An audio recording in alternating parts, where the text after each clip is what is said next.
हमसे जुड़ने के लिए YouTube पर मिर्जा ऑफिशियल YouTube चैनल को अभी सब्सक्राइब करें और बेल आइकन जरूर दबाएं। उनसे तो बोलो, पूरी कोशिशों में लगी पड़ी है दुनिया, तहरीक भी, मंसूबे भी, प्लानिंग भी, किताब से लिटरेचर सब निकल रहे हैं इधर उधर। इस्लाम खत्म करो, इस्लाम मिटाओ, इस्लाम दहशतगर्द है, इस्लाम ये है, इस्लाम वो है, कुरान की आयतें खत्म कर दो, सूरतें निकाल दो।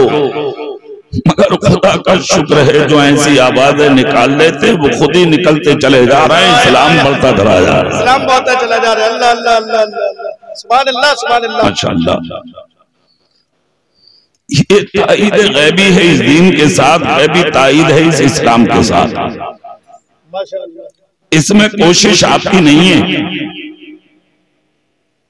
काम आपका नहीं है, ये तो अल्लाह की तरफ से ताईद है। अल्लाह चाहता है दीन बाकी रखना, अल्लाह चाहता है कुरान बाकी रखना, अल्लाह चाहता है इस्लाम बाकी रखना। जिसकी हिफाजत अल्लाह करे उसे कोई मिटा नहीं सकता,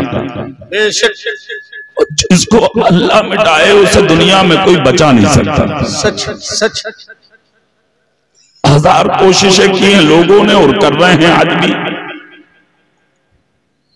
दुनिया के जिस प्लेटफॉर्म पर नजर रखेंगे, जिस खित्ते और जिस जहत में आप झांकेंगे, हर सिमत आज आपको आवारगी मिलेगी इस्लाम के खिलाफ। सच्चाई है सच्चाई, मस्जिदों के खिलाफ, खानकाहों के खिलाफ, मदारिस के खिलाफ, उलमाए अहले सुन्नत के खिलाफ, टोपी वालों के खिलाफ, दाढ़ी वालों के खिलाफ। सच्चाई है सच्चाई। तुम अपने मजे में हो, तुम्हें कोई पता नहीं है, तुम अपने मजे में हो, जलसे हो रहे हैं, तुम उन्हें सुनने तैयार नहीं, तकरीरें हो रही हैं उन्हें सुनने तैयार नहीं, महफिलें हो रही हैं उन्हें सुनने तैयार नहीं, तुमने उर्स को तमाशा बना कर रख दिया। सच्चाई, हमारे उर्सों में आज नाच गाने, गुंडागर्दियां, बदतमीजियां, तरह तरह की फहशबाजियां, रफाबिस की रसूमें, रंडियों के नाच, दुनिया भर के ऐब और गलत बातें आज हमारी महफिल में पाई जा रही हैं। सच्चाई है सच्चाई। गुंडागर्दी का नाम उर्स नहीं है, बदतमीजी का नाम उर्स नहीं है। कितने उर्स आपको दिखाऊंगा मैं आज जहां पे रंडियां नाच रही हैं, गुंडागर्दियां हो रही हैं, बदतमीजियां हो रही हैं, मेले लगाए जा रहे हैं। तेरे बाप की कब्र पे अगर कोई मेला लगाए तुझे कैसा लगेगा? तेरे बाप की कब्र पे कोई नाच गाना करे तुझे कैसा लगेगा? तेरे बाप की कब्र पे कोई ढोल तमाशा बजाए तुझे कैसा लगेगा? शर्म नहीं आती आपको एक अल्लाह के वली के मजार पर ढोल बजाते हुए? शर्म नहीं आती आपको एक अल्लाह के वली के मजार के बराबर में नंडियां नचाते हुए, गुंडागर्दी करते हुए, बदतमीजियां करते हुए? शर्म नहीं आती? इसी का नाम है कि मसलक के आला हजरत। इस जलसे में एक लफ्ज लिखा है आला हजरत कॉन्फ्रेंस जी, उस पर में मैं थोड़ी सी रोशनी डालूंगा। इसी का नाम मसलक के आला हजरत नहीं है। सिर्फ आला हजरत का नाम अपने आप को चमकाने के लिए इस्तेमाल मत करो, हम गज़वी हैं। आला हजरत का जो काम है, उनका जो तरीका है, थोड़ा सा उसमें भी झांक कर देखो आला हजरत ने अपनी जिंदगी में किया क्या है। अल्लाह अकबर अल्लाह। एक किताब लिखी है आला हजरत ने जिसका नाम है फतावे रज़विया, उसके अंदर मेरे रसूल की एक हदीस नकल फरमाई है। आला हजरत ने फरमाते सलासतुन ला यदखुलूनल जन्नत अबदा, तीन लोग ऐसे हैं जिन्हें जन्नत की खुशबू नसीब नहीं होगी। कितने लोग? जोर से बोलिए सुभान अल्लाह, जोर से बोलो कितने लोग? तीन लोग ऐसे हैं जिन्हें जन्नत की खुशबू नसीब, इनको थोड़ा कम करो भैया। तीन लोग जिनको जन्नत की खुशबू नसीब नहीं होगी। नंबर एक, माँ बाप को सताने वाला जी, जन्नत की खुशबू नहीं पाएगा। आज हमने देखा है माहौल में, माशरे में झांक के देखा हमने, रोती फिर रही है माएं, सर्दी के मौसम में दुपट्टा देने वाला कोई नहीं। हमने देखा है झांक के, तड़प रहा है बाप बिस्तर पर, 5 रुपए की दवाई दिलाने वाला कोई नहीं। स्टेशनों पे जाके देखो कितने दाढ़ी वाले मैं आपको दिखाऊंगा आज नंगे पड़े हैं, आज उनके हाथों पर कोई रोटी रखने वाला नहीं है। चलिए रोडवेज पर, चलिए बस स्टैंड पर मैं दिखाऊंगा कितनी माएं आज जिनके सरों पर दुपट्टे नहीं है, वो रास्तों में भीख मांगती फिर रही हैं। अभी आया था गरीब नवाज का उर्स, कर्ज ले लेकर आप अजमेर चले गए, उधार मांग मांग के आप अजमेर चले गए, लोगों से भीख ले लेके आप अजमेर चले गए। हिंदुस्तान के राजा की बारगाह है, गरीब नवाज की बारगाह है, मोइनुद्दीन अजमेरी की बारगाह है, संजरी की बारगाह है। अपनी माँ की तरफ देखा है तूने, तेरी माँ किस हाल में है? अपने बाप की तरफ देखा है तूने, तेरा बाप किस हाल में है? अपने पड़ोस में झांक के देखा है तूने, तेरे पड़ोसी किस हाल में है? क्या तुझको गरीब नवाज ने कहा था कि मेरी चौखट पे आना जरूरी है? बाप तड़प रहा है, तू अजमेर जाएगा, माँ तड़प रही है, तू अजमेर जाएगा। बराबर की मस्जिद के इमाम को वक्त पर खाना नसीब नहीं होता, तू अजमेर जाएगा। तेरे मदरसे के मुदर्रिस को वक्त पे चाय नसीब नहीं होती, तू अजमेर जाएगा। किसी का नाम सुन्नियत है क्या? इसी को नाम इस्लाम है क्या? इसी का नाम दीन है क्या? इसी का नाम मसलक आला हजरत है क्या? अरे गरीब नवाज का मिशन तो ये है, जिंदगी में कभी मौका ना मिले तो अजमेर मत जा, मगर गरीब नवाज का मिशन अपना ले। और उनका मिशन ये है कि अगर किसी माँ के सर पे दुपट्टा नहीं है तो गरीब नवाज के नाम की जो चादर तेरे घर में रखी थी वो उठा के किसी बेवा को उड़ा दे। हिंदुस्तान का राजा गरीब नवाज तुझसे राजी हो जा। हाथ उठा के नारे तकबीर, नारे रिसालत, पैगाम हक, मसलक आला हजरत कॉन्फ्रेंस। बहुत अच्छे सच्चाई की तरफ आइए, हकीकत की तरफ आइए। हमने देखा है 786 मीटर की चादर जा रही थी अजमेर। हमने पूछा भाई कहाँ चले? कहा मौलाना साहब अजमेर शरीफ चले हैं। किस लिए? गरीब नवाज के मजार पे चादर चढ़ाने के लिए। कौन सा मुफ्ती है भाई जो तुझे फतवा देता है? कौन सा मौलवी है भाई नए डिजाइन का जो तुझे फतवा देता है कि 786 मीटर की चादर गरीब नवाज के मजार पे चढ़ाओगे, मन्नतें पूरी होंगी, गरीब नवाज राजी होंगे? अरे बेवकूफ आदमी, इसका नाम नहीं है दीन, इसका नाम नहीं है मसलक आला हजरत। किसने कहा है तुझसे कि 786 मीटर की चादर गरीब नवाज की मजार पे चढ़ा? आला हजरत का मसलक तो यह है जब तक के एक चादर वली के मजार पे पुरानी ना हो जाए, जब तक दूसरी चादर मजार पे डालने की इजाजत नहीं है। चादर चढ़ाने का अगर तरीका लेना है ना, आला हजरत के गुलामों के पास हम बताते हैं तरीका क्या है। 786 मीटर की चादर किसी मजार पे चढ़ाने की जरूरत नहीं है। वो जो 786 मीटर कपड़ा गरीब नवाज के नाम से खरीदा है, 5-5 मीटर के टुकड़े काट ले, उसको थैले में डाल ले और गरीब नवाज के मजार पे जाओ। बुलंद दरवाजे के सामने कितने ऐसे भी मिलेंगे जिनके हाथ सलामत नहीं है, पैर सलामत नहीं है, जिस्म सलामत नहीं है, उनके वजूद पे कोई सर्दी के मौसम में भी कपड़ा नहीं है।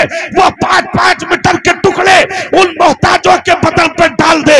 लो गौसे आजम के नाम का जोड़ा, गरीब नवाज के नाम का जोड़ा, साबिर पाक के नाम का जोड़ा, निजामुद्दीन के नाम का जोड़ा, मखदूम सिबना के नाम का जोड़ा, बरकतुल्लाह के नाम का जोड़ा, फजरुल्लाह के नाम का जोड़ा, जमालुल्लाह के नाम का जोड़ा, वारिसे पाक के नाम का जोड़ा, बदियुद्दीन के नाम का जोड़ा, शाजी मियां के नाम का जोड़ा, मखदूम सिबना के नाम का जोड़ा, आला हजरत के नाम का जोड़ा।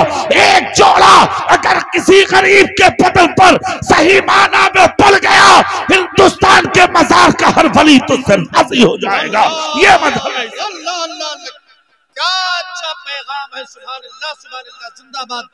जरा नारे तकबीर, नारे रिसालत, ख्वाजा का हिंदुस्तान, फैज़ाने गरीब नवाज।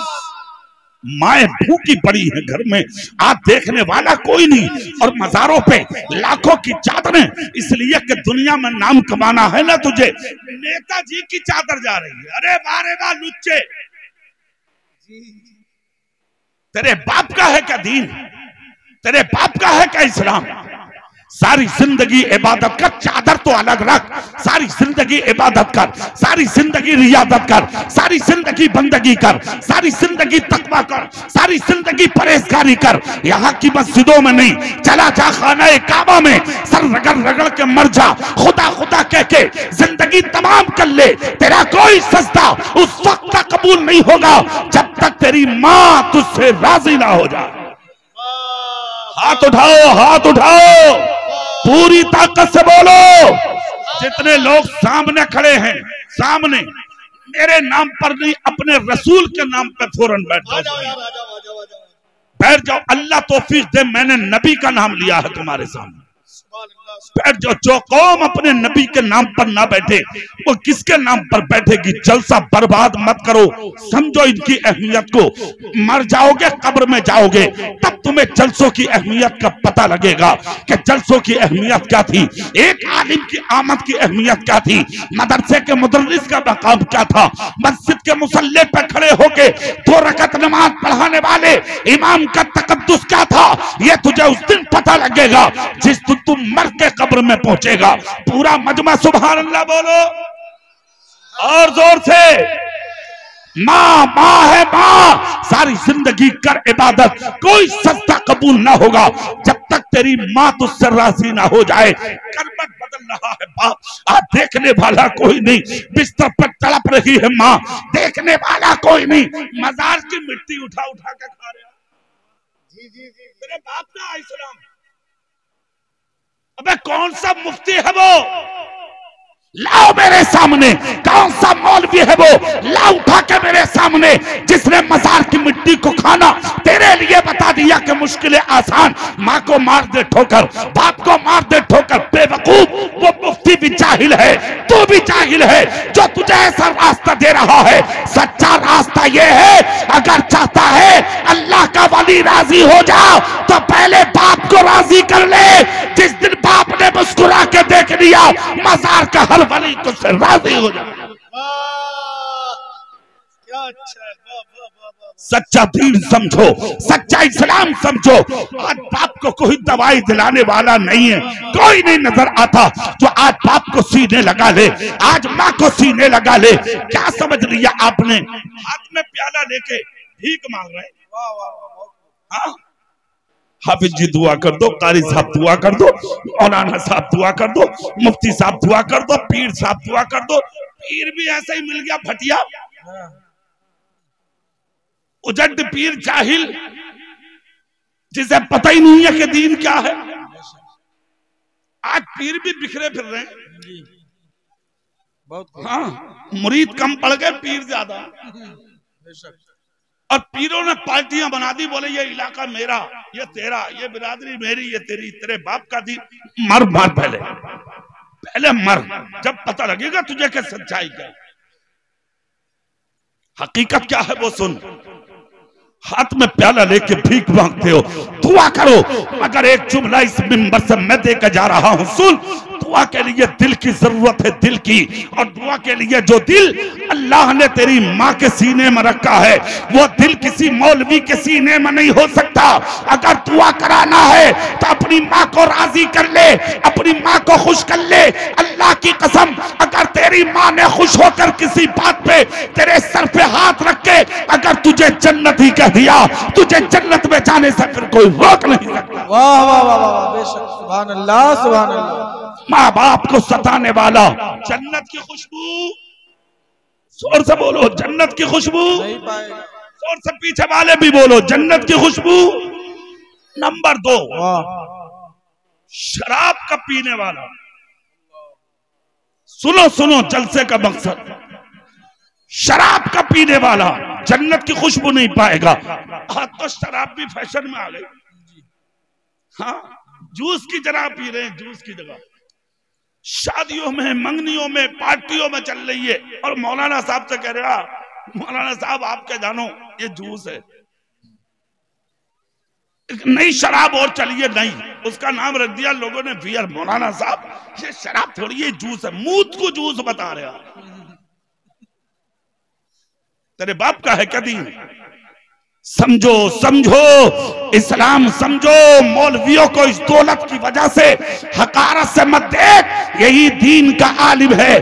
कयामत के दिन इसका चेहरा देख देख कर तेरी आंख में आंसू आएंगे। काश मैंने इसकी बात को समझा होता, काश मैंने इस आलिम का चेहरा देखकर इसका एहतराम किया होता। यही उलमा कयामत के दिन याद आएंगे तुझे। शराब को आज जूस बताता है, एक नाम नहीं 1000 नाम रख ले, शराब शराब है और वो इस्लाम में हराम है। जिस चीज को अल्लाह ने और उसके रसूल ने हराम कर दिया, तेरी नस्लें मिलकर उसे हलाल नहीं कर सकती। शराब का पीने वाला जन्नत की खुशबू नहीं पाएगा। नंबर 3, अपने घर की औरतों को बेपर्दा घुमाने वाला। तुम्हें पता है आज तुम्हारी बेटियां कहां हैं? खबर है तुम्हें तुम्हारी बीवियां कहां हैं? पता है तुम्हें तुम्हारी बहनें कहां हैं? इधर शादी हुई, हाथ पकड़ा जूस की दुकान पे, नकाब डाले पड़ी है बीवी, तो बेहया आगे जाके कह रहे अरे वो तो उसकी दुकान है, पी लो। शर्म नहीं आती? हया नहीं आती? गैरत नहीं आती? अपनी बेटियों की घुट्टियों में, अपनी बहनों की जिंदगी में मेरे रसूल की बेटी की जिंदगी का रास्ता डाल। कौन सी बेटी का? खुदा की कसम जिसकी जिंदगी तो लाजवाब है। वक्त विसाल सैयदतुन निसा हजरत फातिमा ज़हरा का जब आखिरी वक्त था तो हजरत अली घर में नहीं थे। खुदा की कसम अपने बेटे हसन से कहा, बेटे हसन अपने बाप को लाओ, लाओ अपने बाप को। आए हजरत इमाम अली। जैसे ही मौला अली आते हैं, कल ही दिन गुजरा है मौला अली की विलादत का। सुभान अल्लाह, जोर से और जोर से। हजरत अली आए, देखा तो सैयदा घर में लेटी हैं। देखकर हजरत अली के सर पे पसीना आ गया। क्यों आया पसीना जानते हो? जिस दिन से निकाह हुआ था आज तक हजरत फातिमा ज़हरा कभी मौला अली का चेहरा देखकर बैठी ना रही, कभी बिस्तर पर लेटी ना रही। जब जब अली आते थे हजरत फातिमा उठकर खड़ी हो जाती और मौला अली को मुस्कुरा कर सलाम किया करती, अदब करती, एहतराम करती। मगर आज जिस्म में सकत नहीं थी, आज जिस्म में ताकत नहीं थी कि हजरत फातिमा खड़ी हो जाती, बिस्तर पर लेटी रही। अली को करीब किया, आकर कहा मौला अली ने, सैयदा क्या हुआ? हाथ पकड़ के चूम लिया फातिमा ने। कहती है अली मेरा आखिरी वक्त है, मुझे माफ करना कि आज मैं आपकी ताज़ीम को खड़ी ना हो सकी। मौला अली की आंखें आंसुओं से भर आई, आपकी दाढ़ी पर आंसू बहने लगे। हजरत फातिमा ने इशारा करके कहा अली रो मत, परेशान मत हो। मौला अली कहते हैं फातिमा बात क्या है बताओ तो। हजरत फातिमा कहती है अली आज मेरा आखिरी वक्त है, मैं आपसे जुदा हो रही हूँ। ए अली मेरी वसीयत लिखो। कहा क्या? कहा नंबर 1 मेरे बच्चों को मुश्किल में मत देखना, नंबर 2 मेरा जनाजा दिन में मत उठाना, नंबर 3 मेरा जनाजा रात में उठाना और जनाजे की खबर ज्यादा लोगों को मत देना। हजरत अली कहते हैं फातिमा दिन में क्यों ना उठाऊं, रात में उठाने का मकसद क्या है? पर्दे का मतलब क्या है? आपका विसाल हो जाएगा तो फिर क्या मतलब? हजरत फातिमा कहती हैं ए अली सुनो, खुदा की कसम जिंदगी में आज तक मेरे सर का बाल किसी गैर मर्द ने नहीं देखा था। अगर बाल देखा है तो सिर्फ अली आपने देखा है।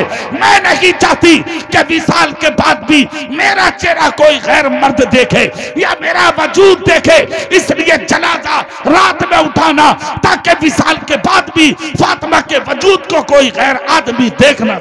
वाह वाह वाह, बेशक, सुभान अल्लाह सुभान अल्लाह। बहुत तेरी बेटी कहाँ है परवाह तुझे? तेरी बहन कहाँ है परवाह तुझे? तेरी बीवी कहाँ है परवाह तुझे? यही वजह है तकरीबन 1000 तुम्हारी बेटियां आज गैरों के घर में चली गई।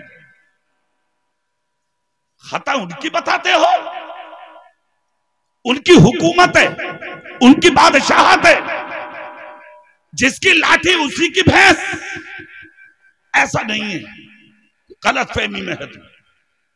सच्चाई सुन, काश बचपन से बेटी को कनीज़े फातिमा बनाया होता। जोर से काश बचपन से अपनी बेटी को कनीज़े फातिमा बनाया होता।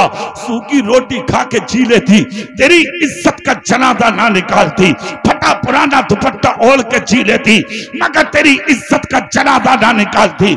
आज हमने देखा है बाजार भरे पड़े हैं औरतों से, मजार भरे पड़े हैं औरतों से। शर्म नहीं आती? पर्दे में रखो अपनी बेटियों को, पर्दे में रखो अपनी बहनों को। एक रोटी की जगह आधी खाओ, अपनी बेटियों को पूरे दुपट्टे उड़ाओ। वाह वाह वाह।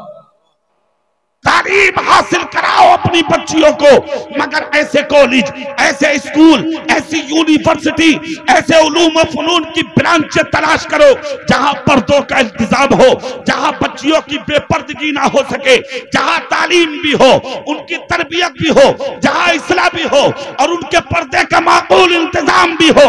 ऐसे कॉलेज, ऐसे स्कूल दुनिया के अंदर हैं, उनको तलाश कीजिए। वरना मेरी कौम, जहां तुम आज बड़े बड़े काम कर सकते हो, क्या एक इलाके के लोग मिलकर के अपनी बच्चियों के लिए एक स्कूल नहीं बना सकते क्या? एक मदरसा तामीर नहीं कर सकते क्या? और अगर तुम नहीं कर सकते तो ऐसे लोगों को लाओ मैदान में, जैसे मौलाना ताजुद्दीन है, जहां सज्जादा नशीन है।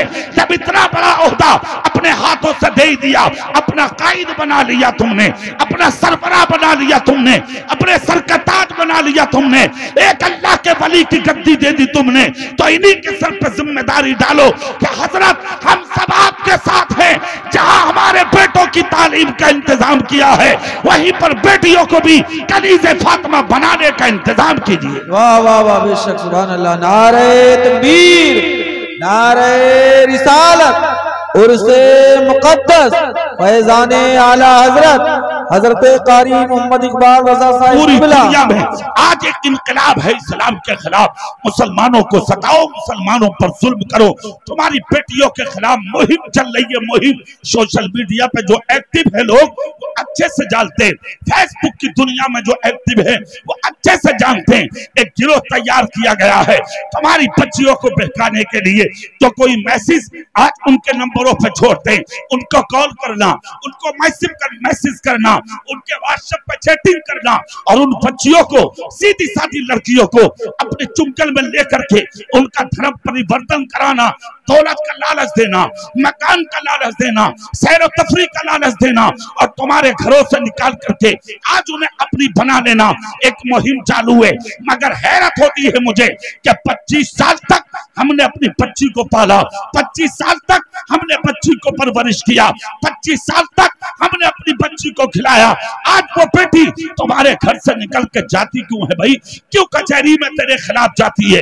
क्यों थाने में तेरे खिलाफ जाती है? क्यों चौकी में तेरे खिलाफ जाती है? क्यों अदालत में तेरे खिलाफ बयान देती है?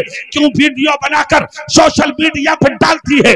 मुझे अपने बाप से जान का खतरा, मुझे माँ से जान का खतरा, मुझे भाई से जान का खतरा, खानदान से जान का खतरा। सवाल ये है, माँ ने अपनी पेट में रखा, बाप ने 25 साल तक ठोकरे खा खा के मेहनत मजदूरी करके अपनी बच्ची को पाल के आज इस मंजिल पर पहुंचाया।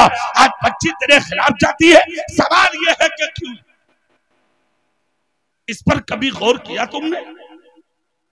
तुम्हारा पाला हुआ बच्चा तुम्हारे खिलाफ क्यों गया? क्यों जाती है तेरे खिलाफ बेटी? इस पर गौर करो। एक चीज मेरी नजर में आती है जो मैं हमेशा जलसों में सुनाता हूं, सुभान अल्लाह बोले मैं आज भी सुना दूं। एक गरीब बाप था, गरीब बाप जिसने तकरीबन 25 साल तक बड़ी मोहब्बतों के साथ अपनी बच्ची को पाला। बाकी बच्चे छोटे छोटे, एक बच्ची घर में जवान कमाने वाला बाप एक दिन बीमार हुआ, रीढ़ की हड्डी ने काम करना छोड़ दिया, बिस्तर पर आ गया बाप। यहाँ तक के बीमारी की वजह से उस बाप की आंखों की रोशनी भी जाये हो गई। बाप अंधा हुआ, बिस्तर पर आ गया। वक्त ने वो दिन दिखाए कि दवाई के लिए भी घर में कोई पैसा ना रहा। जब मुश्किल ने इनके हाथों में हथकड़ी, पांव में बेड़ियां डाल दी, घर में चूल्हा ना जला। 8 दिन हो गए चूल्हा जले हुए, फाकों पे फाका, मुश्किल के मुश्किल, परेशानी पे परेशानी, दवाई के लिए कुछ नहीं। बच्चे भूख की वजह से बीमार होने लगे। बाप को तो आंखों से दिखता ना था। 25 साल की जवान बेटी की गैरत ने करवट ली। 25 साल की जवान बेटी की गैरत ने करवट ली। अच्छा एक बात बता दूं मैं आपको, अपनी बच्चियों को बेटों से कम मत समझो। कभी कभी बेटे तेरी ठोकर मार देते हैं मगर बेटियां अपने कलेजे से लगा लेती हैं। 25 साल की जवान बेटी उठकर खड़ी हुई।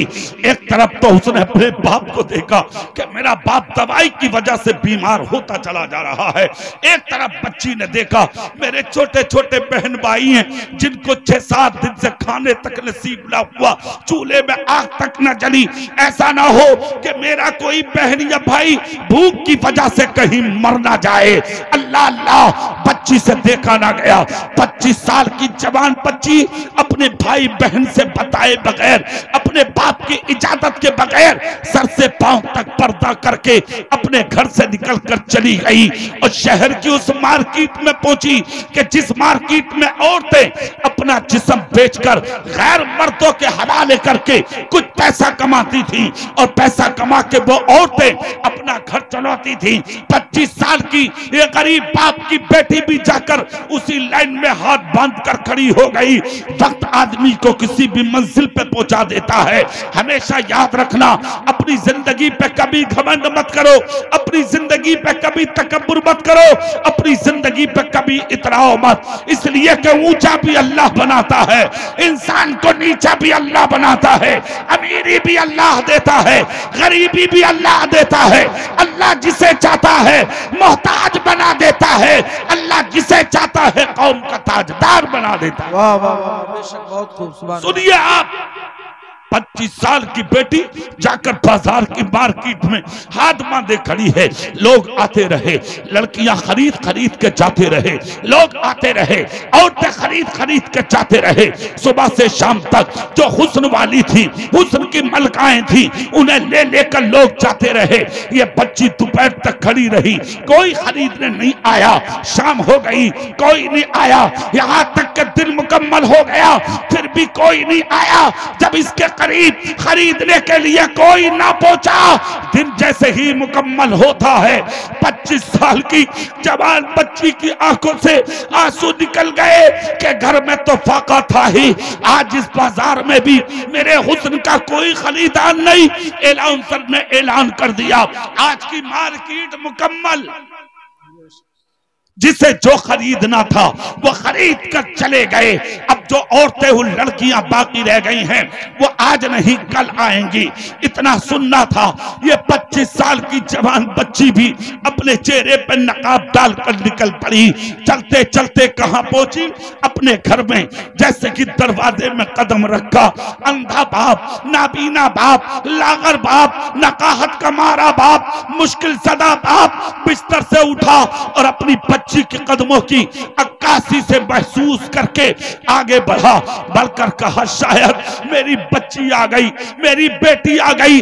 आगे बढ़ के कहा, बेटी बिस्तर पे बाद में बैठना, आजा आजा मेरे करीब, आजा मेरे पास, पहले आकर के मेरे पास बैठ और मुझे जवाब दे कि तू सुबह से थी कहां। 25 साल की जवान बेटी बाप के करीब आई, अपना सर बाप के हाथों पर रखा और अपने बाप के हाथों को चूमा और चूम कर रोने लगी।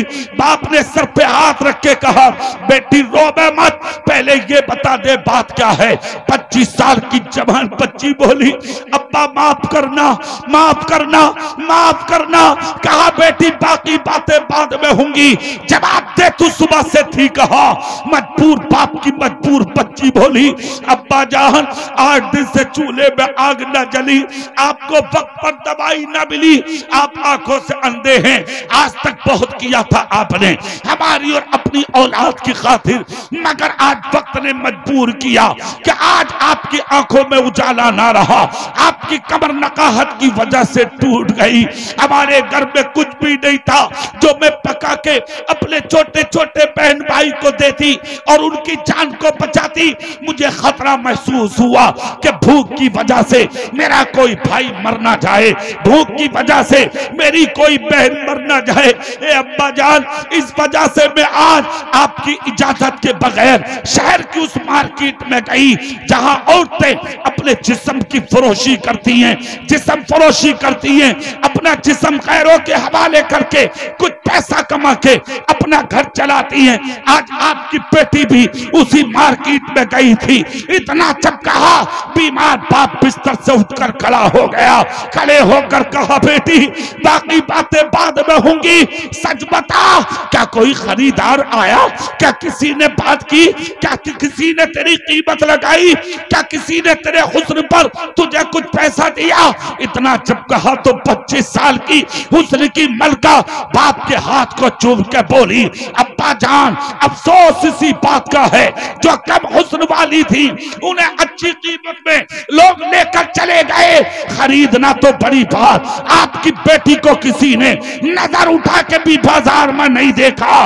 बीमार उठकर खड़ा हुआ, कहा बेटी यही भरोसा था अल्लाह की जात पर, एक दिन गई है, अगर कयामत तक बाजार में खड़ी रहेगी तब भी मेरी बेटी को कोई नजर उठा कर नहीं देखेगा, इसलिए कि गरीब जरूर हूं मगर आज तक अपनी औलाद को मैंने कभी हराम का लुकमा नहीं खिलाया। वाह वाह वाह वाह। अगर ना बिका था तो वो तन्हा बरेली का अहमद रजा था। अल्लाह अल्लाह, उसी जमाने में तक़वियतुल ईमान लिखी गई, हिफ्जुल ईमान लिखी गई, तहसीरुन नास लिखी गई। महमूदुल हसन देवबंदी ने 26वें पारे में कुरान पाक के मेरे नबी को गुनाहगार कहा, अशरफ अली थानवी ने मेरे सरकार को खताकार कहा, मगर ये शान है मेरे आला हजरत की, कुरान वही, तर्जुमा वही, सूरत वही, पारा वही, आयत वही, नंबर वही, सिर्फ कलम बदला था। कलम उधर गद्दार के हाथ में था और इधर मुस्तफा के वफादार के हाथ में था। उठाया कलम और लिखकर चला गया बरेली का मुजद्दिद कि मेरा नबी खताकार नहीं है, गुनाहगार नहीं है, मेरे नबी की शान तो ये है कि अर्शे हक है मसनदे रिफत रसूलुल्लाह की, देखनी है हश्र में इज्जत रसूलुल्लाह की, अल्लाह देखनी है, इज्जत को देखेगा। मेरा नबी गुनाहगार बनकर नहीं आया बल्कि गुनाहगारों को बख्शवाने के लिए आया। 1400 किताबें लिखी, 1857 पर मुल्क हिंदुस्तान के सीने पर इश्क रसूल का पंजा गाड़ने वाले का नाम इमाम अहमद रजा है। जोर से बोलो। 15 अगस्त और 26 जनवरी के मौके पर जहां लोगों को अवार्ड बांटे जाते हैं, मैं तो कहता हूं कि 15 अगस्त और 26 जनवरी के मौके पर सबसे पहला अवार्ड बरेली के अहमद रजा को दिया जाए, जिसने हिंदुस्तान को अंग्रेजों के चुंगल से बचा के मोहम्मद मुस्तफा के गुलामों के हाथ में दिया। और दूसरी चीज, हमसे सबूत मांगा जाएगा मिट्टी की मोहब्बत का, हम आशिक हैं या नहीं? हमसे बड़ा आशिक मुल्क का कौन होगा भाई? गरीब नवाज यहाँ, साबिर पाक यहाँ, निजामुद्दीन यहाँ, हजरत सैयद मसूद सलार मसूद गाजी यहाँ, हजरत देवा के वारिस यहाँ, अब्दुल वाहिद बिलगिरामी यहाँ, आला हजरत यहाँ, हजरत आले रसूल मारेरवी यहाँ, कचोचा के मखदूम यहाँ, मखदूम सिबना यहाँ, सब कुछ तो यहाँ और हमसे सबूत मांगते हो। एक जुमला दे रहा हूं, 26 जनवरी के मौके पर सीने की तख्तियों पर कंधा करके ले जाओ। पाकिस्तान की सरजमीन पर कुरान पढ़ने वाले रहते हैं, हदीस पढ़ने वाले रहते हैं, मुसलमान रहते हैं, मोमिन रहते हैं। उसी पाकिस्तान में हिंदुस्तान से भी मुसलमान, वहां भी मुसलमान रहते हैं। इस्लामी रिश्ते से वो हमारे भाई हैं, इसमें कोई शक नहीं है। मगर उसी पाकिस्तान का रहने वाला कोई भी मुसलमान हिंदुस्तान की अगर एक बालिश जमीन छीनने की कोशिश करेगा तो हम हिंदुस्तान के मुसलमान उसका उठता हुआ हाथ तो काट सकते हैं, मगर हिंदुस्तान की उसे जमीन नहीं दे सकते। इसलिए नहीं कि यहाँ लाल किला है, कुतुब मीनार है, कश्मीर की वादियां हैं, नहीं नहीं, आगरे का ताजमहल है, नहीं, बल्कि इसलिए नहीं कब्जा करने देंगे कि यहाँ हमारा गरीब नवाज लेटा है, इसी सरजमीन पे बरेली का अहमद रजा लेटा। सुनो, जो मुसलमान होगा वो हिंदुस्तान का बागी नहीं हो सकता। हाथ उठा के बोलो सुभान अल्लाह, जोर से ताकत से बोलो। आज बागी है ना कल बागी होगा, ठीक है। हम हिंदुस्तान से मोहब्बत करने वाले हैं, आज भी करते हैं, और जब तक जिस्म में जान है हम मुल्क से बगावत नहीं करेंगे, हम मुल्क की हमदर्दी करते रहेंगे। इस मिट्टी के लिए अगर जान की जरूरत पड़ेगी तो हमारा मुसलमान बच्चा अपनी जान को कुर्बान करके भी हिंदुस्तान की मिट्टी की हिफाजत करेगा। वो जानता है 26 जनवरी किसे कहते हैं, वो जानता है 15 अगस्त किसे कहते हैं। अगर ये देखना है कि हमारी कुर्बानियां हिंदुस्तान के लिए हैं या नहीं, तो चश्मा अदावत का हटा, मोहब्बत का लगा। दिल्ली जा, इंडिया गेट पर नजर डाल के देख, तेरे बाप का नाम नहीं मिलेगा। इंडिया गेट की दीवार पर अगर मिलेगा तो मोहम्मद मुस्तफा के गुलामों का नाम मिलेगा। बचाने वाले हम हैं, इस मिट्टी में खून मिलाने वाले हम हैं। ये जलसे में आने वाले जिंदा दिल सुन्नी ये मुबारकबाद के लायक हैं। आपने उर्स की महफिल को सजाया, इस जलसे की महफिल को सजाया, उर्स को उर्स के तरीके से मनाया। मैं आपको मुबारकबाद पेश करता हूँ। ये अच्छी तरबियत का नतीजा है, ये इल्म का नतीजा है, अच्छी बात का नतीजा है, उलमा के बीच में रहने का नतीजा है। कि ये जो जवान मैं देख रहा हूँ, जिनके सीनों में मोहब्बत, खाना खिलाते हुए, पानी पिलाते हुए, नाश्ता कराते हुए मैंने जवानों को देखा। यहाँ तक रास्ते में आते हुए हाथ पकड़ पकड़ के ये कहना, हजरत आप खैरियत से हैं, आप ठीक से आए, खाना खा लिया, नाश्ता कर लिया। ये सारी चीजें जो हैं, ये अच्छा अखलाक, अच्छा किरदार, अच्छी सीरत, अच्छा कैरेक्टर, ये अच्छे उलमा के बीच में बैठने का नतीजा है। हमेशा याद रखना, एक अच्छाई इंसान को जन्नती बना सकती है, और वो क्या है? अच्छा अखलाक। जोर से बोलिए, क्या है वो? अच्छा अखलाक। दूसरों की खैरियत पूछने वाले बनो। अपने बाप का ख्याल, अपनी माँ का ख्याल, अपने बड़े भाई का ख्याल, अपने पड़ोसियों का ख्याल, अपने रिश्तेदारों का ख्याल, अपने गांव वालों का ख्याल, अपने बस्ती वालों का ख्याल। अगर सफेद दाढ़ी वाला कोई भी गांव में बुजुर्ग है, उसकी इज्जत करिए, उसकी ताज़ीम करिए, उसकी कद्र कीजिए, हो सके तो उसकी खिदमत कीजिए। अल्लाह के रसूल फरमाते हैं, अगर सफेद दाढ़ी वाला बुजुर्ग सर पे हाथ रखकर दुआ कर दिया तू मर जाएगा, मगर जिंदगी में तुझे कोई जलील नहीं कर पाएगा। आप काम करके तो देखें, दूसरों के काम आए। मुस्तफा कहते हैं, प्यासे को पानी पिला दे, हम कयामत के दिन तुझे हौज़े कौसर की जाम अता करेंगे। मुस्तफा कहते हैं, भूखे को खाना खिला दे, हम कयामत के दिन तुझे जन्नत के खाने अता करेंगे। मुस्तफा कहते हैं, कोई नंगा हो उसे कपड़ा पहना दे, हम कयामत के दिन तुझे जन्नत के हुल्ले अता करेंगे। मुस्तफा कहते हैं, कोई भटका हुआ है तो उसका हाथ पकड़ के उसके दरवाजे तक पहुंचा दे, हम कयामत के दिन तेरा हाथ पकड़ के तुझे जन्नत में दाखिल करेंगे। ये मजहब इस्लाम है, इस पर अमल कीजिए। हमारे जलसों का मकसद सिर्फ ये है, हम इंसान बने, हम सही इंसान बने, जाहिर में भी मुसलमान बने, बातिन में भी मुसलमान बने। मेरे खाने से, मेरे पीने से, मेरे उठने से, मेरे बैठने से, मेरे चलने से, मेरे फिरने से मेरे सोने से, मेरे जागने से, मेरे कैरेक्टर से, मेरी सीरत से सामने वाले को ये पता लगे कि ये मुसलमान है, और वो मजबूर हो जाए ये कहने पर कि 1500 साल के बाद जब इस शख्स के अखलाक का ये आलम है तो जिसका ये गुलाम है उस मोहम्मद के अखलाक का आलम क्या होगा।